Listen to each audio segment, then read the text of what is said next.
thanks for staying with us. So I think I like what how Mariam started earlier, because the truth is, as Nigerians, we focus on the negative, but she reminded us that this is actually a good time, because the fuel in our cars was refined in our country. It has never happened in our own lifetime. Never. So this is a big first for some of us. Maybe others I know. For me, in our life, we are millennials. The Warri refineries worked up to the 90s now. For me, I don't even have a car. I didn't have a car. The car that I bought in this country, I have never used a Nigerian refined petrol. So that's a good thing for some of us. Secondly, it's a Nigerian. I mean, it's been distributed here. So these are good things, right? And it's going to be available. So as we are celebrating that, and my question is to Mr. Olatunji, and I think I asked Dami earlier, or the ladies, that do you think, even as a businessman, should Dangote be magnanimous such that even though he'll be going at a loss in the next few months, should he, just for the sake of the season, you know, this new feat, should he totally crash the price of petrol for now, at least until we start the Naira transactions in October? What do you think? Well, that would be a corporate decision for an investor to make. I mean, because number one, for you must be able to establish what is even its own cost of production per litre. You need to know that. For us to know that at the rate at which it's selling, because he issued a statement last week to say that, earlier this week, to say that what he's doing, is doing it in the interest of Nigeria. I won't be able to speak on that because I don't even know his own, cost of production per litre. Then again, it's also the fact that we must understand that, issues like this are quite complicated. And it's very difficult to say if as a nation, we realize that subsidy of our petroleum product is not sustainable. How do you now think a man who had borrowed money to put it up would subsidize for Nigerians? Because technically, that's what it means. If we say you should sell at a loss, it's like saying the subsidy should be Dangote says it may be very difficult. But we have achieved something. It's just for us to be able to manage our success. Nigeria now has a refinery that can refine products that will not only meet its local needs, but also make us a net exporter of petroleum products. If there is nothing, a major takeaway from this is that the money, the very scarce forex that Nigeria has been using to bring in products, we can save it. That alone is huge. It's massive. Yeah. I imagine if Nigeria has been able to achieve this feat in the last 20 years, our economy will not be in this mess. The forex crisis that we have will not be here. Yeah. I've spoken on this station before to say that while we look at other ways by which we can bring out the demand on our forex, until we're able to take out the big elephants, all of the other measures will not add up. For decades, the number one drainer of our forex has been petroleum products. So that alone means that we are going to now have a significant reduction on the demand for forex, which will eventually have an effect on the exchange rate over time. Exactly. So we have achieved that. Can we now manage our success better? Thank you. Can we begin to see how the stakeholders will look at collaboration rather than confrontation? Okay. Can we be mindful of the consequences of this on the psyche of an average Nigerian? Right. At times, it's not even the fact that you are going to pay more that matters, but the drama that surrounds it can even get people to start feeling, start having terrible headache. Right, So these are some of the things that we must look into. Nigerians achieve something good, but can we manage our success? Okay. Can we now, in the same way, demand that NNPC should make sure that even if it's one of the refineries, even if one of the refineries should get working. Can we now give support to other local refineries so that at the end of the day, once you're able to ensure that you diversify the source of your supply, you won't need to tell anybody to bring down your price because competition will naturally force it down. Exactly. Thank you. Let Maria jump in here. Okay, I like where we're going now, which is leveraging on what I believe is a huge success for our economy. But, I'm sure beyond the marketing gimmicks and pricing going back and forth, there are Nigerians who are business people, and they're thinking, it looks like business is going to move from exportation and importation-based, petroleum business and more on now locally refined. What do you think are the businesses or the markets that this will open for people who have long wanted to enter into the oil and gas business, and they're thinking, okay, maybe now that we have a working refinery in Nigeria, how can a regular Nigerian leverage on this feat? One of the biggest problems that we have over the years is that we have a product or we have a sector that gives us, not less than 90% of our foreign exchange earnings over the years. The statistics are beginning to change very recently with improvement in non-oil sector exportation. Now, but that same sector contributes less than 10% to our GDP. That means we have not been able to develop the value chain of the oil and gas. And that's what, when we discuss about this, we talk about petrol, we talk about the derivatives from crude oil. It's not just petrol, diesel, and kerosene.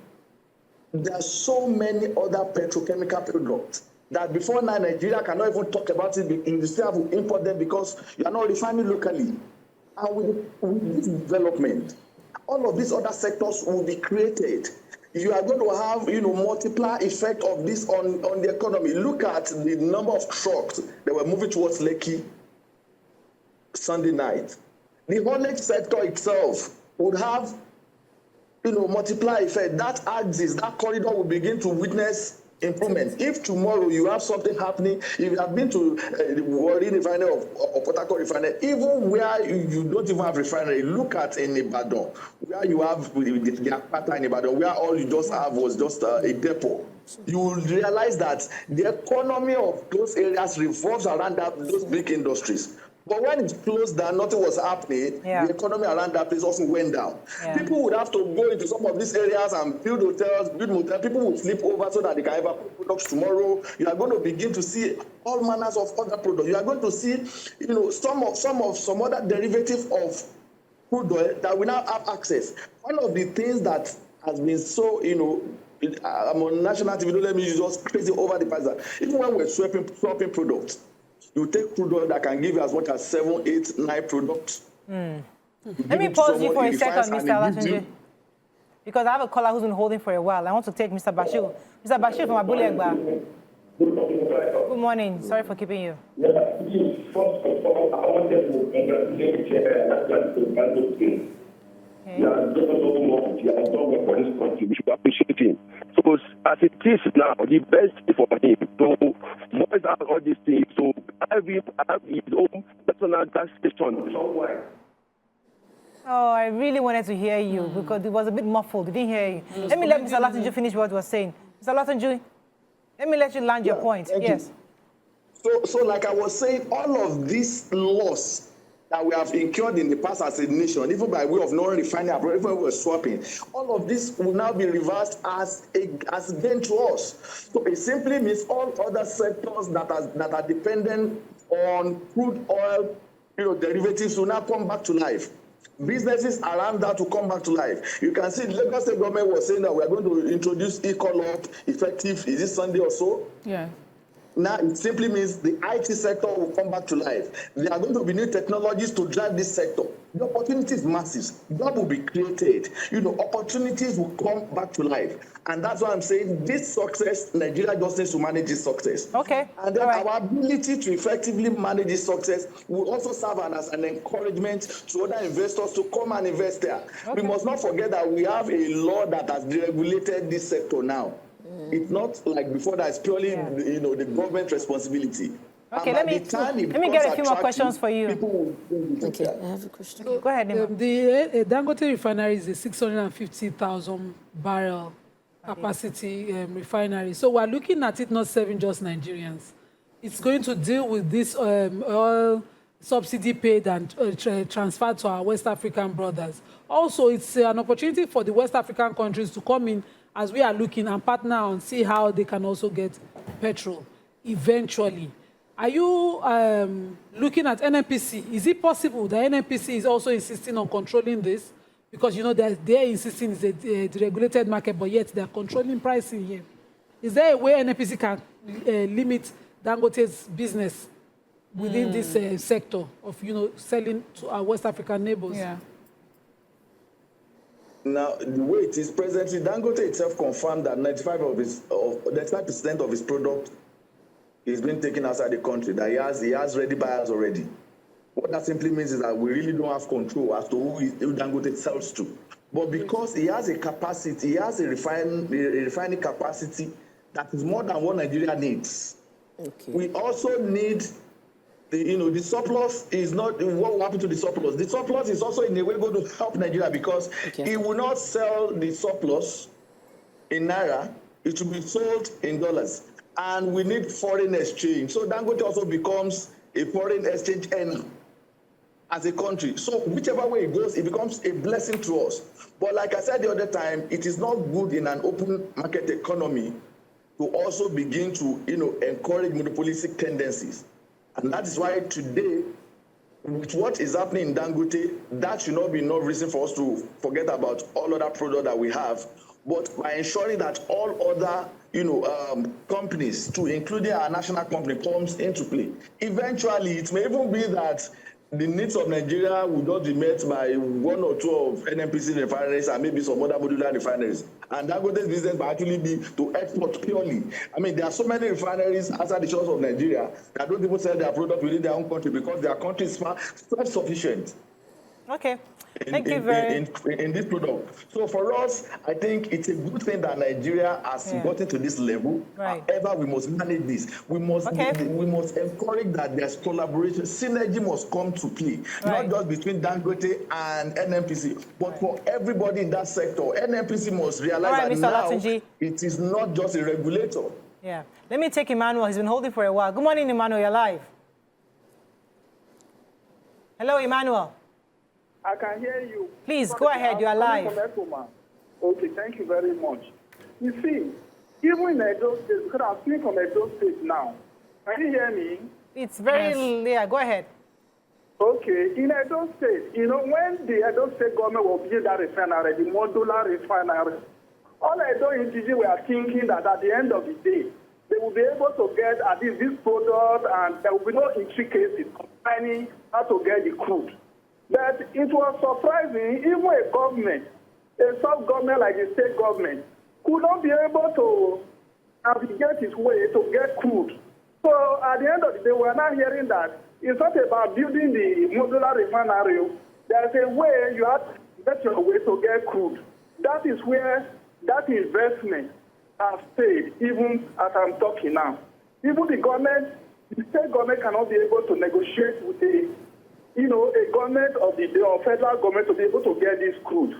Not to back to that alone. Look at the gas. I don't say we are very rich in gas.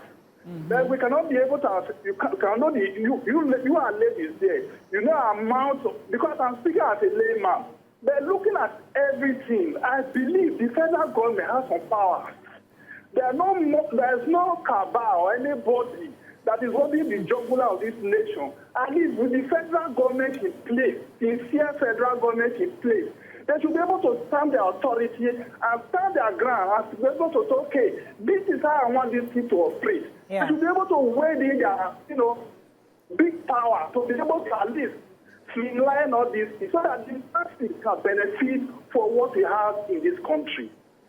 Thank you very much, Emmanuel. Let me let Dami get your question. Okay, Mr. Olatunji, my question now is that with this new feat of Dangote kicking off, offloading supply of PMS and other activities, are we looking at the brighter side of a termination of queues going forward? I think most of us over 30-something years that have been alive, most of us have grown into seeing incessant queues, especially during some period. So is this Dangote refinery going to eliminate fuel queues going forward? That's just all I want to know. Okay. Does it look good enough that moving on till probably the end of our lives will not have such scarcity anymore?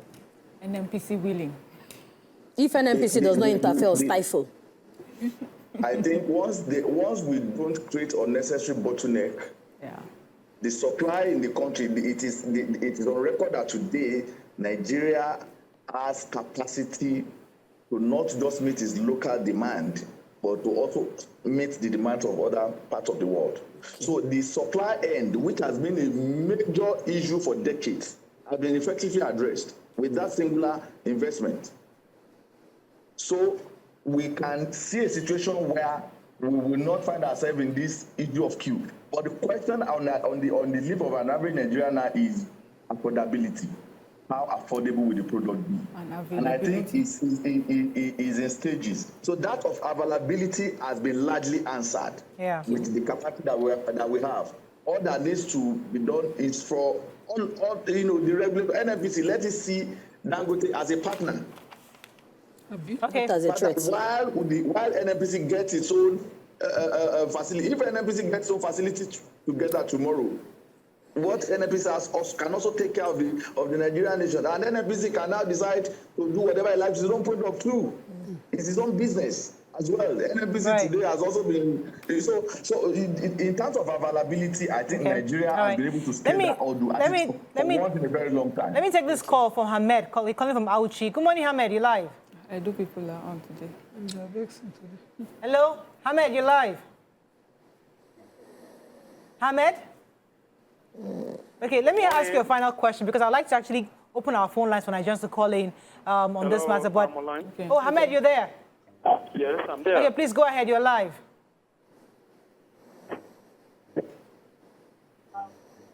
Hello. I'm still there. I'm having please go ahead. Okay, whatsoever I see upon this whole issue in Nigeria is that hello, can you hear me? Very clearly.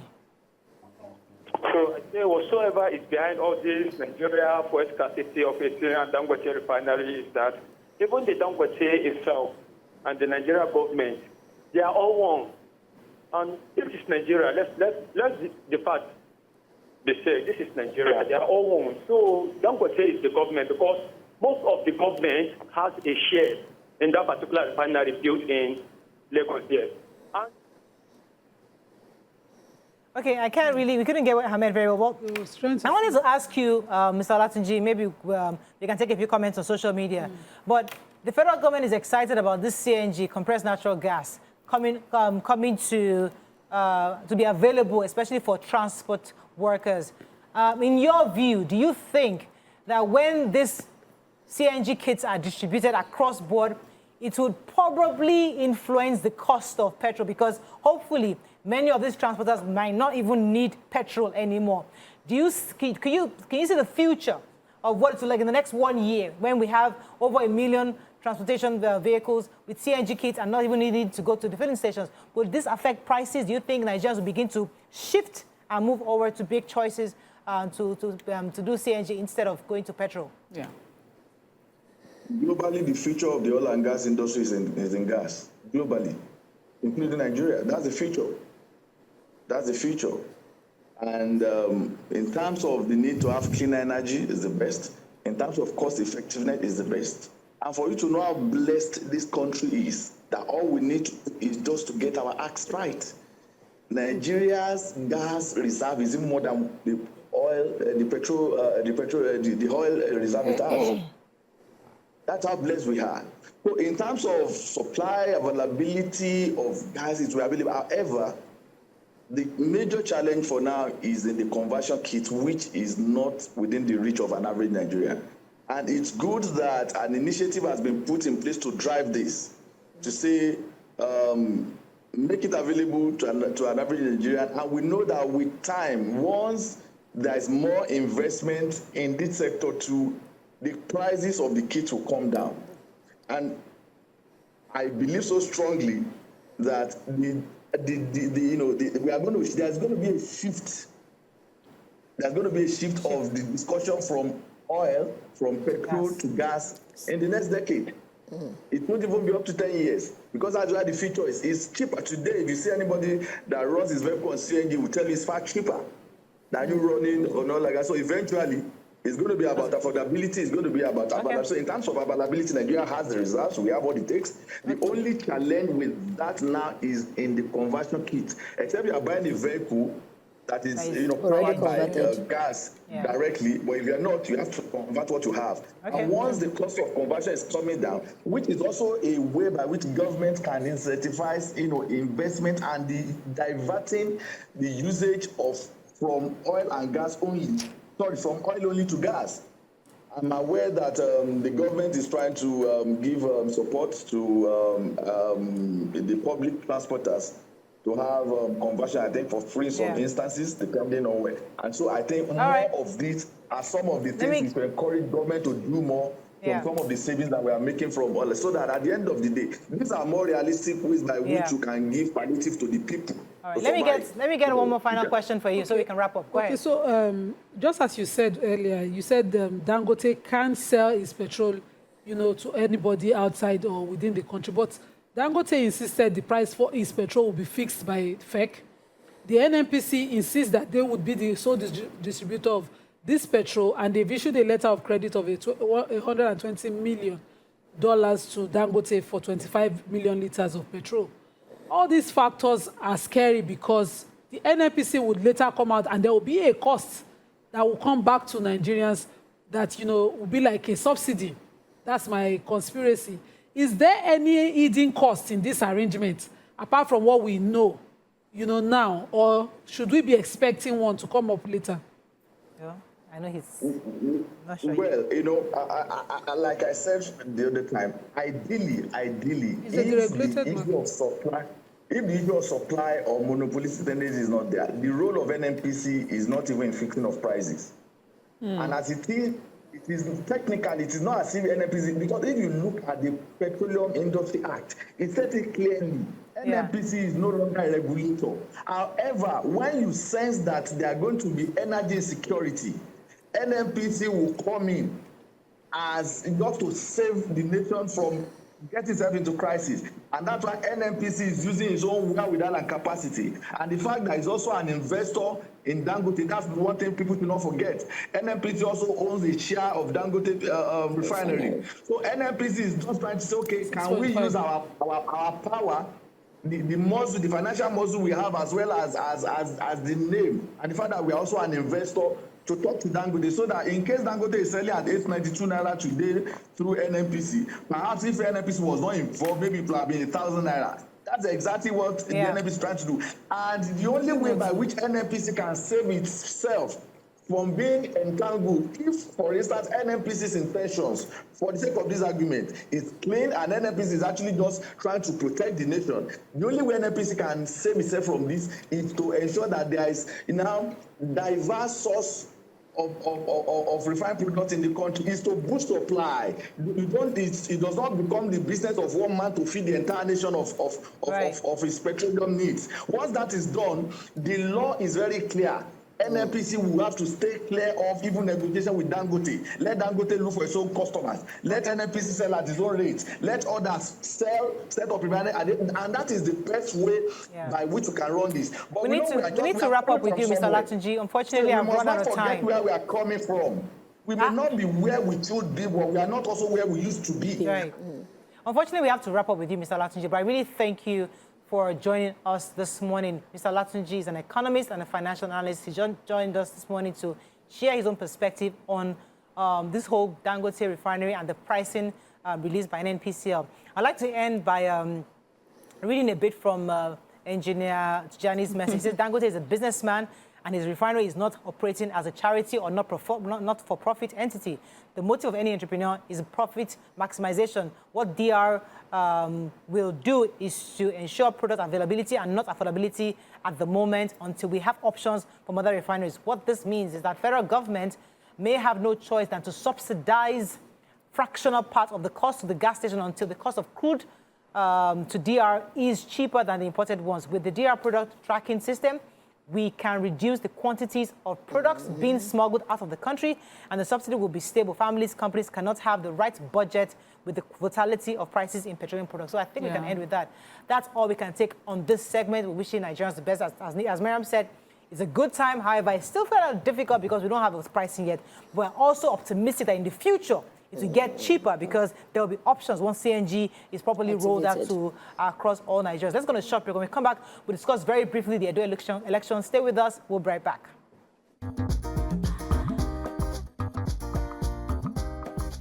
Stay tuned. Your View will be right back.